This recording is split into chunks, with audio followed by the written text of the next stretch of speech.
President Trump says that peace talks with Iran have resumed. Hey, good morning, Howard. Yeah, good morning. Speaking on Air Force One, Trump said Iran requested a meeting through intermediaries. He said they asked nicely. He said if something happens, good. If not, we're back to what we were doing 2 days ago. That refers to airstrikes. The president also said, contradicting other officials, that the U.S. still has plenty of ammunition. Iran has not confirmed asking for renewed peace talks, but both sides seem to be pausing hostilities, leading to a small decline in oil prices. Brent crude fell below $90 a barrel. West Texas Intermediate eased below $82 a barrel. The acting director of national intelligence says he has done a new round of layoffs.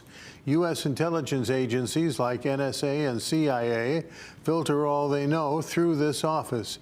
It has laid off hundreds of people in 2 months.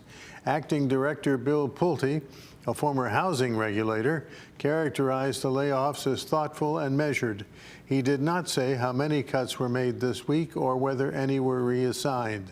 After gaining 262 points yesterday, the Dow this morning is up more than 650 points.